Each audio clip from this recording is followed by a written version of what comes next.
जय हिंद जय भारत मित्रांनो, पुन्हा एकदा तुमचं भारत अकॅडमीमध्ये स्वागत आहे। आपण एक ॲप्लिकेशन लॉन्च केलं आहे भारत करियर अकॅडमी नावाने। जर तुम्ही प्ले स्टोअरला गेले तर तुम्हाला तिथं आपल्या अकॅडमीचं ॲप्लिकेशन त्या ठिकाणी मिळणार आहे। त्याचा एक डेमो आपण तुम्हाला या ठिकाणी दाखवत आहोत। आजच्या टॉपिकला सुरुवात करण्याच्या अगोदर तुम्ही जर प्ले स्टोअरला गेले तर त्या ठिकाणी भारत करियर अकॅडमी नावाने तुम्ही ॲप्लिकेशन सर्च करायचं आहे। आता ऑलरेडी माझ्या हिस्ट्रीमध्ये भारत करियर अकॅडमी आहे, BHARTCAREERACDMY।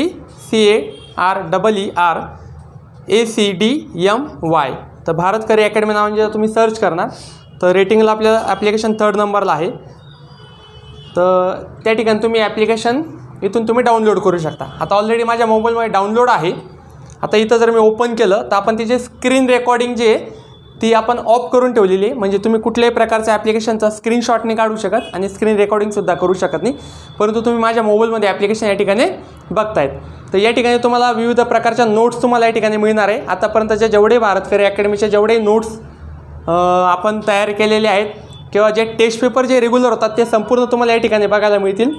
प्लस जेवढे व्हिडिओ जे आहेत आतापर्यंतचे आलेले जेवढेही व्हिडिओ आहेत ते संपूर्ण व्हिडिओ तुम्हाला या ठिकाणी बघायला मिळतील। व्हिडिओ सेक्शनमध्ये बरेच सारे व्हिडिओ जे आपण यूट्यूबला नाही टाकलेले आहेत ते संपूर्ण व्हिडिओ तुम्हाला या ठिकाणी बघायला मिळतील। प्लस तुम्हाला इथे सब्जेक्ट टेस्ट जे आहे सब्जेक्ट वाईज टेस्ट तुम्हाला मिळणार आहे, म्हणजे math, reasoning, geography, history. Plus exam type wise टेस्टसुद्धा तुम्हाला या ठिकाणी द्यायला मिळणार आहे, म्हणजे स्टाफ सिलेक्शन, पोलीस भरती, MPSC, UPSC, banking. Plus weekly टेस्टसुद्धा या ठिकाणी असणार आहेत। विकली टेस्टमध्ये तुम्ही आपण ठरवलेल्या दिवशी त्या ठिकाणी एक टेस्ट होणार आणि त्या टेस्ट दिल्यानंतर ती लाईव्ह टेस्ट असणार आहे। जसं शनिवारी जर आपण 12 वाजता टेस्ट ठरवली तर 12 वाजता ती टेस्ट जी ती ऑन होणार आणि बरोबर 1 तासांनी ती टेस्ट ॲटोमॅटिकली सबमिट होणार किंवा त्याच्या बिफोर तुम्ही सुद्धा सबमिट करू शकतात। ॲटोमॅटिकली टेस्टचा रिझल्ट कॅल्क्युलेट होणार आणि फर्स्ट, सेकंड, थर्ड व्यक्तींना आपण आपल्यातर्फे काही पारितोषिकसुद्धा त्या ठिकाणी देणार आहोत। त्यानंतर तुम्ही आपल्या ॲप्लिकेशनमध्ये जे लेटेस्ट जॉब वॅकन्सी आहेत करंट गव्हर्नमेंटच्या निघालेल्या जॉब वॅकन्सी त्यासुद्धा तुम्ही या ठिकाणी बघू शकतात या ठिकाणी। प्लस हायपरलिंकच्या माध्यमातून तुम्ही जे आपले जेवढे आतापर्यंतच्या ज्या ऑनलाईन टेस्ट झाल्या त्यासुद्धा तुम्ही या ठिकाणी बघू शकतात। आणि सगळ्यात महत्त्वाचं या ॲप्लिकेशनचं जे विशेषता आहे तर तुम्ही रेफरल सिस्टीमच्या माध्यमातून तुम्ही पैसेही त्या ठिकाणी कमवू शकतात। आपलं इच रेफरलला आपण 50 रुपये प्रोव्हाइड करत आहोत। जसंही तुम्ही ॲप्लिकेशन रेफर करतात तर रेफर केल्यानंतर तुमचा एक कोड त्या ठिकाणी जातो आणि कोड गेल्यानंतर तुमच्या नावावर ते ॲप्लिकेशन जर सपोज टू कुठल्याही व्यक्तीने त्या ठिकाणी लिंक तुम्ही शेअर केली कुठल्याही व्यक्तीला, तर लिंक शेअर केल्यानंतर जसं फॉर एक्झाम्पल आता मी मलाच या ठिकाणी लिंक शेअर करतो, तर त्या ठिकाणी हा जो कोड आहे हा बाय डिफॉल्ट हा कोड त्या ठिकाणी चालला जातो।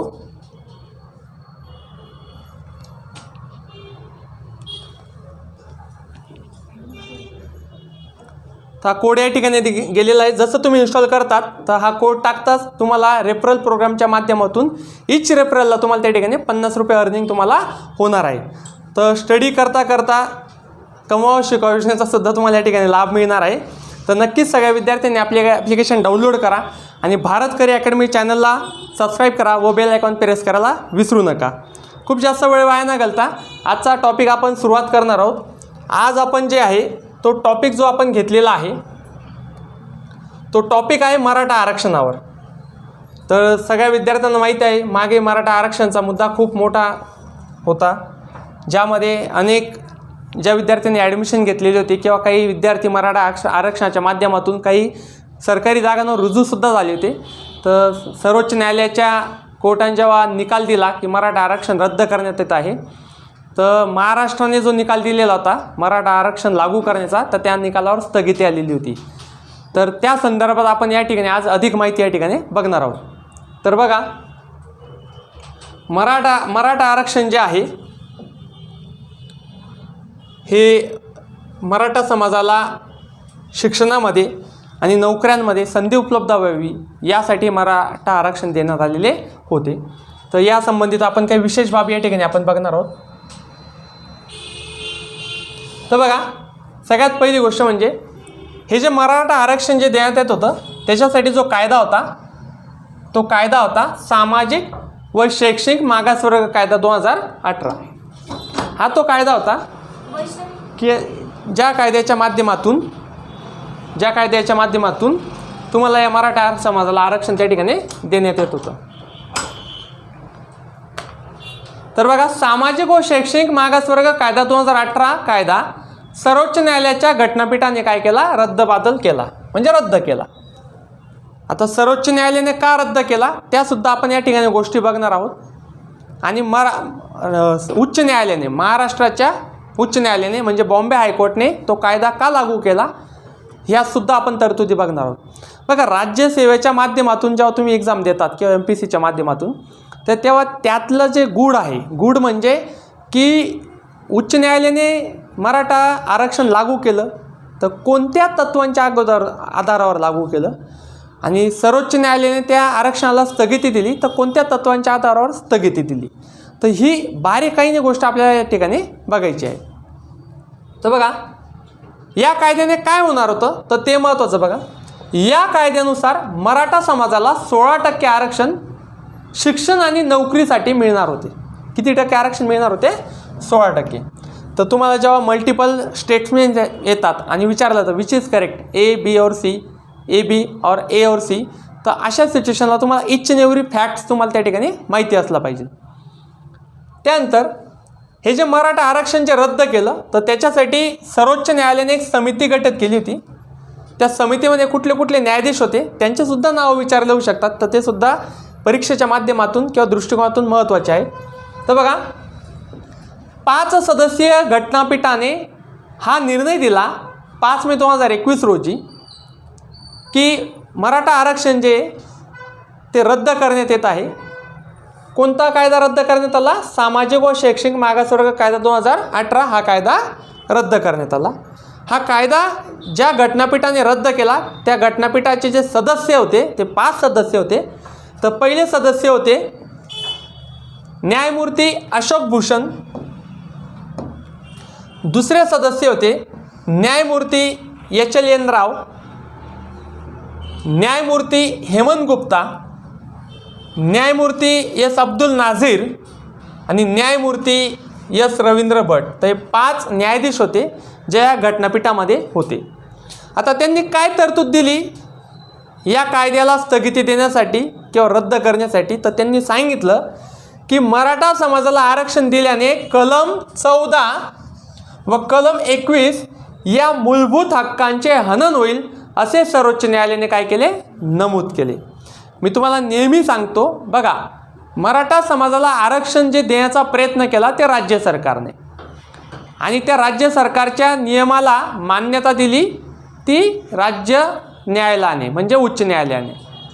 परंतु सर्वोच्च न्यायालयाने तो कायदा रद्दबातल केला, म्हणजे रद्द केला. तो याकरता की जेव्हा पण राज्यासाठी विधानसभा आणि विधान परिषदेद्वारे एखादी कायदा तयार करण्यात होतो तर सगळ्यात अगोदर हे बघण्यात येतं की हा कायदा संविधानाच्या मूलभूत तत्वाला, संविधानाच्या मूलभूत ढाच्याला तडा तर देत नाही ना.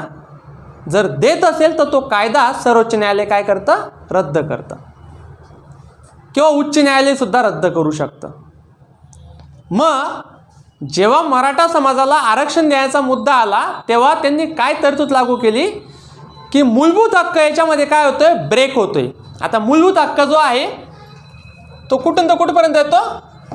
कलम 12 ते कलम 35 भाग 3 जे की आपण अमेरिकेकडून घेण्यात आले. तर संपूर्ण संविधानामध्ये सगळ्यात जास्त महत्त्व कशाला प्रदान केलं आहे? फंडामेंटल राईट्सला, म्हणजे मूलभूत हक्कांना. तर तो भलेही कायदा केंद्रासाठी असो का राज्यासाठी असो, न्यायालय त्याच्यात हस्तक्षेप करणार नाही. पण जर न्यायालयाला असं वाटतं आहे की केंद्राने किंवा राज्याने केलेल्या कायद्यामुळे संविधानातील मूलभूत हक्कांमध्ये काहीतरी बदल होतोय किंवा तडा जातोय किंवा संविधानाच्या मूलभूत ढाच्याला तडा जातोय, तर अशा सिच्युएशनला सर्वोच्च न्यायालय किंवा उच्च न्यायालय हस्तक्षेप करतं आणि त्या कायद्याला काय करतं? रद्द करतं. आणि अशी सिच्युएशन या ठिकाणी क्रिएट झाली. तर आपण बघणार आहोत की कलम 14 आणि कलम 21ला कशा पद्धतीने त्या ठिकाणी तडा जातो. तर बघा या ठिकाणी कलम 14 आणि कलम 21 आपण या ठिकाणी फार डिटेलमध्ये नाही तर शॉर्टकट या ठिकाणी बघणार आहोत, कारण की आपला एक व्हिडिओ आहे मूलभूत हक्कांवर. जर तुम्हाला तो डिटेलमध्ये बघायचा असेल तर तुम्हाला तिथं कलम 14 आणि 21 दोघी तुम्हाला त्या ठिकाणी डिटेलमध्ये समजतील. तर बघा कलम 14 काय सांगते की कायद्यासमोर समानता. कायद्यासमोर काय आहे? समानता. तो गरीब असो, श्रीमंत असो, कुठल्याही जातीचा, कुठल्याही धर्माचा, कुठल्याही देशाचा असो, स्त्री असो, पुरुष असो, तर सगळ्यांना कायदा समान दृष्टिकोनातून बघेल. प्लस या समानतेमध्ये अजून एक गोष्ट सांगण्यात आलेली होती की कलम 14 नुसार समानतेचा हक्क प्रदान करते आणि वर्गनिहाय कायद्यास संमती देत नाही. वर्गनिहाय म्हणजे तुम्ही लोकांची वर्गनिहाय वर्गवारी करू शकत नाही, असं कोण सांगतो? कलम 14. जर मराठा समाजाला तुम्ही आरक्षण दिलं तर इथं समानता येणार नाही. का नाही येणार? की तुम्ही कुठल्या तरी समाजाच्या एखाद्या घटकाला काही सुविधा एक्स्ट्रामध्ये देत आहेत, असा त्याचा त्या ठिकाणी अर्थ होतो. आता बऱ्याच लोकांचे प्रश्न येतील, मग सर SC ST ला का आरक्षण? तर तोही मुद्दा मी त्यामुळे त्या ठिकाणी समजावणार आहे. तर सुरुवातीला हे लक्षात घ्या की त्यांच्या दृष्टिकोनातून, बघा मी माझ्या दृष्टिकोनातून नाही सांगत आहे, त्यांच्या दृष्टिकोनातून मराठा समाजाला ते एक चांगलं सदन समाज मानतात की ज्या समाजामध्ये एज्युकेटेड लोक आहेत आणि आर्थिकदृष्ट्या प्रबळ लोक आहे, असं त्यांचं म्हणणं आहे. आणि अशाच समाजाला जर आपण आरक्षण दिलं तर त्या ठिकाणी समानतेच्या कायद्याला काय जातोय? तडा जातोय. हे पण त्रिकालावधी सत्य आहे की मराठा समाजामध्ये अनेक असे लोक आहेत की जे आर्थिकदृष्ट्या दुर्बल आहेत, म्हणून त्यांच्यासाठी वेगळा पर्याय काढलेला आहे. जे स्पेशल इकॉनॉमिकली बॅकवर्ड आहेत तर त्यांच्यासाठी तिथून आरक्षण प्रदान करण्यात आलेलं आहे. आलं लक्षामध्ये? तर कलम 14ला या ठिकाणी समानतेचा कायद्यामुळे तडा जात होता. प्लस वर्गनिहाय जो पण वर्गवारी तयार करत असेल, समाजामध्ये एक वर्ग निर्माण करत असेल की ज्या वर्गाला विशेष आरक्षण देण्यात येईल, तर त्या ठिकाणी समानतेचा कायद्याला काय जातोय? तडा जातोय. म्हणून कलम 14मुळे काय झालं? करण्यात आलं, ते रद्द करण्यात आलं. प्लस कलम 21 मध्ये काय सांगत होतं की जीवत व व्यक्तिगत स्वातंत्र्य यांचे काय होणार?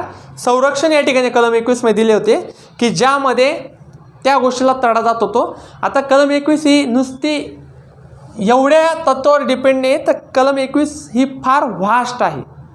तर जेव्हा आपण मूलभूत हक्क तुम्ही जर व्हिडिओ बघितला तर त्यात तुम्हाला डिटेल कळेल. आता फक्त एवढंच सांगतो की कलम 21 अंतर्गतच कलम 21A मध्ये शिक्षणाचा हक्क प्रदान करण्यात आलेला होता आणि त्या शिक्षणाचा हक्क घेताना आरक्षणाचा लाभसुद्धा तुम्हाला त्या ठिकाणी मिळणार होता. त्या दोन कलमांना मराठा समाजाला आरक्षण दिल्यामुळे काय जात होता? तडा जात होता. असं कोणी सांगितलं? सर्वोच्च न्यायालयाने जे खंडपीठ तयार केलं, सर्वोच्च न्यायालयाने जे घटनापीठ तयार केलं होतं किंवा 5 न्यायाधीशांचा जो बंच केला होता, तर त्या बेंचने हा निर्णय त्या ठिकाणी दिला. आता या ठिकाणी मुंबई उच्च न्यायालयाची काय भूमिका होती तर ते सुद्धा आपल्याला या ठिकाणी बघणं गरजेचं आहे. तर बघा, मुंबई उच्च न्यायालयाने जून 2019 मध्ये मराठा आरक्षण वैध ठरवले होते. कधी ठरवले होते? जून 2019 मध्ये. आता मुंबई उच्च न्यायालयाने मराठा आरक्षण वैध याकरता ठरवले कारण की त्यांच्या दृष्टिकोनातून एखादी समाज मागासवर्गीय आहे किंवा नाही हे ठरवण्याचा अधिकार राज्य शासनाला पण आहे, असं कोणी सांगितलं? मुंबई उच्च न्यायालयाने. परंतु सर्वोच्च न्यायालयाने काय सांगितलं की एखादी समाज मागासवर्गीय आहे किंवा नाही हे ठरवण्याचा अधिकार फक्त आणि फक्त राष्ट्रपतीला आहे, बाकी कुठलाही व्यक्ती हे ठरवू शकत नाही. तर इथं दोन मतं तयार झाली. मग उच्च न्यायालयाने या तत्वावर आरक्षण दिलं की राज्य सरकारला पण तो अधिकार आहे आणि सर्वोच्च न्यायालयाने या तत्वावर ते आरक्षण रद्द केलं की तो अधिकार राज्य सरकारला नाही, तर तो अधिकार फक्त कोणाला आहे? राष्ट्रपतीला आहे. मग जो तो ज्याच्या ठिकाणी बरोबर आहे आणि तो कसा बरोबर आहे ते आपण या ठिकाणी बघणार आहोत. तर मग मराठा समाजाला आरक्षण दिल्यानंतर काय झालं तर शिक्षणामध्ये 12% आरक्षण भेटलं आणि सरकारी नोकऱ्यांमध्ये 13% आरक्षण भेटलं. मात्र सर्वोच्च न्यायालयाने 9 सप्टेंबर 2020 रोजी मराठा समाजाला आरक्षण देणाऱ्या कायद्यास काय केलं? स्थगिती दिली. बघा, रद्द करणं आणि स्थगिती करणं याच्यामध्ये काय आहे? फरक आहे. स्थगिती दिली म्हणजे याच्यावर चर्चा सुद्धा होऊ शकते. आता यामध्ये काय होतं की गायकवाड समितीच्या आधारावर उच्च न्यायालयाने एक रिपोर्ट तयार केला, बॉम्बे हायकोर्टाने, गायकवाड समिती. आणि त्या समितीत असं सांगण्यात आलं होतं की एखाद्या समाजाला आरक्षण द्यायचं की नाही द्यायचं हा अधिकार राज्य सरकारला पण आहे. परंतु गायकवाड समितीच्या अगोदर जेवढेही समिती आल्या होत्या त्यांनी स्पष्ट सांगितलं होतं की कुठल्याही पद्धतीने राज्य सरकारला अधिकार नाही, हा अधिकार फक्त राष्ट्रपतीला आहे. तर मग दोन समित्यांमध्ये तफावत निर्माण झाली. परंतु उच्च न्यायालय बॉम्बे हायकोर्टने जो निर्णय दिला तो गायकवाड समितीला केंद्रस्थानी पकडून तो निर्णय त्या ठिकाणी दिलेला होता. मराठा समाजाचं आरक्षण जर आपल्याला समजायचं असेल तर आपल्याला 102वी जी घटना दुरुस्ती आहे ती समजणं फार गरजेचं आहे.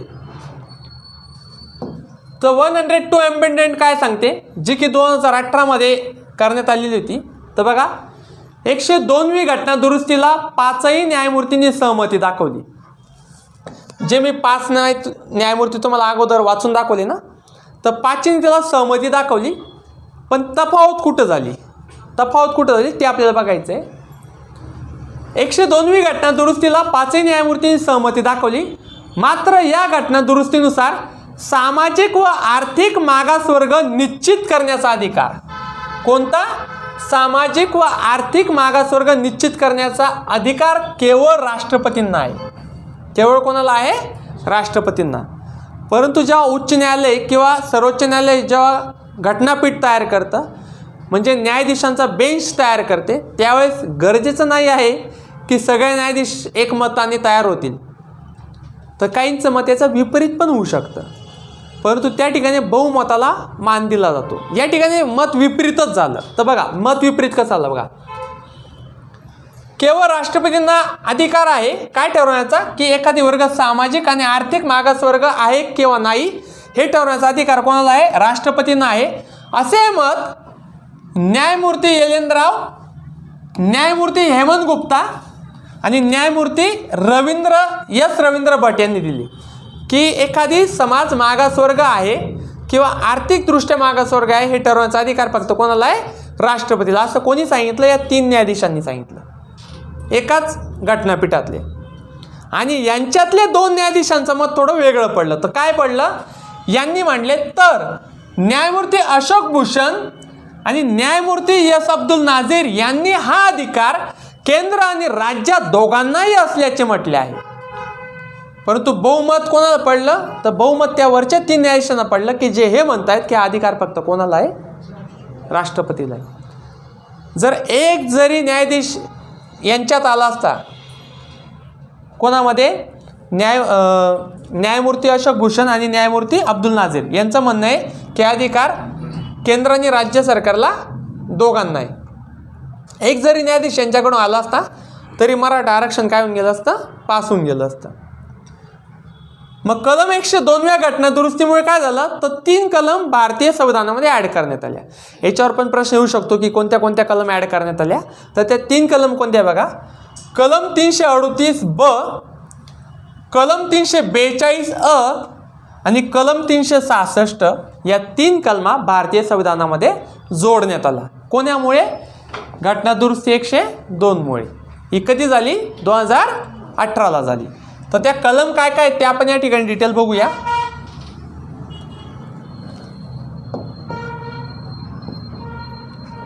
कलम 338 ब काय सांगते? तर 2 गोष्टी याच्यात नमूद केलेल्या आहेत. तर पहिली गोष्ट आहे, सामाजिक व शैक्षणिक दृष्ट्या मागास असलेल्यांसाठी राष्ट्रीय मागासवर्गीय आयोगाची स्थापना करण्यात आली. म्हणजे जेवढे मागासवर्गीय समाज आहे, घटक आहेत, त्यांच्यासाठी राष्ट्रीय मागासवर्गीय आयोग काय करणार? आयोगाची स्थापना करण्यात येणार त्यांची स्थिती तपासण्यासाठी. आणि दुसरी गोष्ट याच्यात सांगण्यात आली आहे की राष्ट्रीय मागासवर्गीय आयोगात एक अध्यक्ष असेल, एक उपाध्यक्ष असेल आणि किती सदस्य असतील? 3 सदस्य असतील.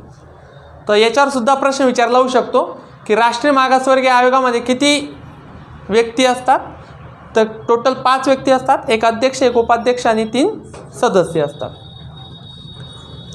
कलम 342 अ काय सांगते की राष्ट्रपती राज्यपालाशी सल्लामसलत करून एखाद्या राज्यातील वा केंद्रशासित प्रदेशातील सामाजिक व शैक्षणिक मागासवर्ग निश्चित करतील. तर कलम 342 हे स्पष्ट सांगते की हा जो अधिकार जो आहे, एखादी घटक मागासवर्गीय आहे किंवा नाही हे ठरवण्याचा अधिकार कोणाला गेला आहे? राष्ट्रपतीला गेलेला आहे. हे कोण सांगते? कलम 342 अ सांगते. आणि या संदर्भात राष्ट्रपती संबंधित राज्याच्या राज्यपालाशी चर्चा करणार. हा लक्षामध्ये. तर हे कलम 342 अ मध्ये सांगण्यात आलं आहे. कलम 366 मध्ये फक्त व्याख्या करण्यात आली आहे आणि ती व्याख्या काय सांगते की सामाजिक व शैक्षणिक मागासवर्ग म्हणजे कलम 342 अ मध्ये नमूद केलेले सर्व वर्ग. कलम 342 मध्ये जेवढे वर्ग मागासवर्ग नमूद केलेले आहेत, राष्ट्रपती आणि राज्यपालांनी चर्चा केल्यानंतर तर त्या सर्व वर्ग जे आहेत ते कलम 366च्या अंतर्गत येतील असं त्या ठिकाणी सांगण्यात आलेलं आहे. आता त्याच्यासोबत 127वी घटना दुरुस्ती सुद्धा आली. तर बघा 102 घटना दुरुस्ती जरी त्यातला कायदा जरी रद्द करण्याचा प्रयत्न सर्वोच्च न्यायालयाने केला तरी सुद्धा 127 जी घटना दुरुस्ती आहे त्याच्यामध्ये मराठा समाजाला एक सुटकेचा श्वास मिळाला. तर याच्यामध्ये एक संभाव्यता तयार झाली की भलेही मराठा समाजाला केंद्रात आरक्षण मिळणार नाही, परंतु त्यांना राज्यात आरक्षण हे 100% मिळणार. तो मार्ग 127वी घटना दुरुस्तीने मोकळा केला. तो कसा मोकळा केला ते आपण बघूया. तर 127वी घटना दुरुस्ती विधेयक 2021 मध्ये आलं आहे. तर ते काय सांगतं बघा, राज्यांना मागासवर्ग निश्चितीचा अधिकार बहाल करणारे 127वे घटना दुरुस्ती विधेयक 2/3 मतांनी म्हणजे बहुमताने 10 ऑगस्ट 2021 रोजी लोकसभेत मंजूर करण्यात आला. कुठं मंजूर करण्यात आला? लोकसभेत मंजूर करण्यात आला. त्यानंतर दुसरी गोष्ट, मागासवर्ग निश्चितीचा अधिकार पुन्हा राज्यांना बहाल करणारे घटना दुरुस्ती विधेयक 12 ऑगस्ट 2021 रोजी त्याच्या 2 दिवसांतर राज्यसभेत सुद्धा मंजूर करण्यात आला. आता फक्त याला राष्ट्रपतीची परमिशनची आवश्यकता आहे. तर यामध्ये आपल्याला एक टीप बघायची आहे की या घटना दुरुस्तीमुळे मराठा समाजाला राज्याच्या सामाजिक व शैक्षणिकदृष्ट्या मागास यादीत समाविष्ट करण्याचा मार्ग काय झाला? सुकर झाला आहे. आता या ठिकाणी एक महत्त्वाची गोष्ट बघा,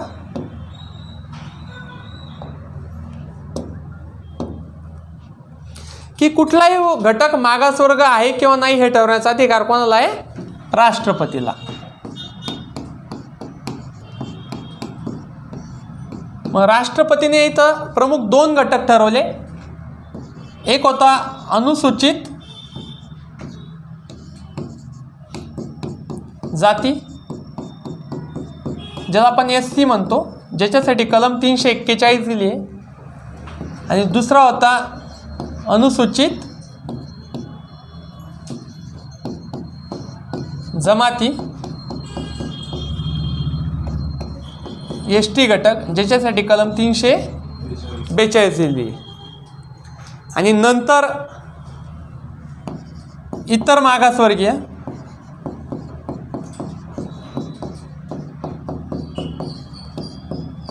म्हणजे OBC. तर या तिघी घटकांना जी मान्यता प्राप्त झाली ही राष्ट्रपतीच्या परमिशनने झाली. तर राष्ट्रपतीने ठरवलं कारण की तो त्यांना अधिकार होता. पण सोबतच काय सांगितलं गेलं की जर राज्याला असं वाटत असेल की एखादी घटक मागासवर्ग आहे तर त्याला केंद्रात नाही परंतु तुम्ही राज्यात त्याला आरक्षण तुम्ही देऊ शकतात. मग जसं आपल्या राज्यामध्ये NT अ आहे, NT ब आहे, NT क आहे, NT ड आहे, VJ NT आहे. तर या घटकांना फक्त राज्यापुरतं आरक्षण मर्यादित आहे. तर यानुसार काय होतं की राज्य सरकारला सुद्धा अधिकार आहे की ते मागासवर्ग ठरवू शकतात, परंतु फक्त राज्यापुरता, केंद्राकरता नाही. जेव्हा हे घटक केंद्रामध्ये येतात तेव्हा हे ओबीसीमध्ये कन्वर्ट होऊन जातात. कशामध्ये कन्वर्ट होऊन जातात? ओबीसीमध्ये. म्हणून आपले 2 कास्ट सर्टिफिकेट निघतात, जे NT असेल किंवा ओबीसी असेल, ते एक स्टेटवाचं आणि एक सेंट्रलचं. जर तुम्ही सेंट्रलच्या कुठली पोस्ट क्वालिफाय केली आहे आणि तिथं जर तुम्ही डॉक्युमेंट व्हेरिफिकेशनला गेले तर तिथं तुम्हाला राज्याचं कास्ट तुमचं चालणार नाही, तर सेंट्रलचं कास्ट तुम्हाला वेगळं काढावं लागतं. हा लक्षामध्ये. तर मग तो अधिकार राज्याला पण प्राप्त आहे. तर त्याच आधारावर कलम 127 काय सांगण्यात आलं की मराठा समाजाला आरक्षण भलेही केंद्रात ना मिळो, परंतु राज्यामध्ये मिळू शकतं. म्हणून मराठा समाजाचा राज्यात आरक्षण मिळण्याचा जो मार्ग आहे तो काय झाला? मोकळा झाला 127वी घटना दुरुस्तीमुळे, जी की 2021 झालेली आहे. तर मग याच घटना दुरुस्तीत अजून एक गोष्ट सांगण्यात आली की मराठा समाजाला आम्ही काय करतो, तर एका वेगळ्या आरक्षणात आम्ही टाकतो. तर ते वेगळं आरक्षण कोणतं? तर आर्थिक दुर्बल घटकांसाठीचे जे आरक्षण आहे, ज्याला आपण EWS म्हणतो. काय म्हणतो? EWS. त्यालाच म्हणतात इकॉनॉमिकल विकर सेक्शन. तर या वर्गाचा जो लाभ आहे तो कोणाला प्राप्त होणार? मराठा समाजासुद्धा लागू होणार. पहिले होत नव्हता, परंतु आता तो सुद्धा काय होणार? लागू होणार. पण त्याच्यासाठी काहीतरी अटी टाकून ठेवल्या आहेत. त्या अटी कोणत्या आहेत त्या बघा. तर पहिली अट आहे की आर्थिक दुर्बलांसाठीचे आरक्षण EWS, ज्यामध्ये 10% आरक्षण राज्याने सांगितलं आहे की या घटकामध्ये 10% लोकांना आरक्षण प्राप्त होईल. 10% आरक्षण मराठा समाजास लागू करण्याचा निर्णय राज्य सरकारने घेतला आहे घटना दुरुस्ती 127 नुसार, की EWS आरक्षणाचा लाभ मराठा समाजाला सुद्धा प्राप्त होणार. त्याच्यात किती टक्के आरक्षण आहे? 10%. हे 10% फक्त मराठा समाजाला नाही, तर संपूर्ण घटकाच्या जेवढेही आहेत त्या संपूर्ण घटकाला कन्सिडर करून ते आहे. आणि त्या 10% मराठा समाज जर त्या क्रायटेरियात बसत असेल तर त्या आरक्षणाचा लाभ त्यांना तिथं मिळू शकतो. EWS म्हणजे इकॉनॉमिकल विकर सेक्शनचा लाभ घेण्यासाठी कुटुंबाचे वार्षिक उत्पन्न किती असले पाहिजे? 8 लाखापेक्षा कमी असावे. जसं ओबीसीमध्ये बघा, ओबीसीमध्ये 2 गट पडतात, एक क्रिमिलियर आणि नॉन क्रिमिलियर. तर नॉन क्रिमिलियर म्हणजे असा घटक ज्यांचे वार्षिक उत्पन्न 6 लाखापेक्षा काय आहे? कमी आहे. त्यांना नॉन क्रिमिलियर म्हणजे आपण कन्सिडर करतो. ओके. आणि एक अजून महत्त्वाची गोष्ट यात घेण्यात आली घटना दुरुस्ती 127 सगळ्यात महत्त्वाची गोष्ट लक्षात ठेवा. तर पदोन्नतीतील आरक्षण रद्द करणारे महाराष्ट्र हे देशातील पहिले राज्य आहे. म्हणजे जेव्हा बढोतरी होते, प्रमोशन होतं, तर प्रमोशनामध्ये संपूर्ण राज्यामध्ये किंवा देशांमध्ये आरक्षणावर भर दिला जातो. परंतु आता महाराष्ट्र असं पहिलं राज्य आहे की पदोन्नतीचं आरक्षण त्यांनी काय केलं आहे? रद्द केलेलं आहे. तर हा एक मोठा निर्णय राज्य सरकारने त्या ठिकाणी घेतलेला आहे. आता संविधानाने एक नियम लावून दिलेला होता. तो नियम असा होता की कुठल्याही घटकामध्ये 50% जास्त आरक्षण देता कामा नाही. हे असं कोणी सांगितलं होतं? संविधानात सांगितलं आहे. म्हणून संपूर्ण भारतामध्ये जे आरक्षण जे तयार झालेलं आहे ते 50% जास्त नाही. आणि तोच मुद्दा जर मराठा समाजाला जर 16% आरक्षण दिलं तर तो जो 50%चा जो क्रायटेरिया तो त्या ठिकाणी ब्रेक होतो. म्हणून सुद्धा मराठा समाजाला त्या ठिकाणी आरक्षण देता येत नाही. कारण की संविधानाने एक लिमिट दिलेली आहे की 50%पेक्षा जास्त आरक्षण देता येणार नाही. परंतु काही राज्यांनी ती लिमिट काय केली आहे? क्रॉस केली आहे. मग कोणते त्या राज्य आहेत ते पण सुद्धा आपण या ठिकाणी बघणार आहोत. तर बघा,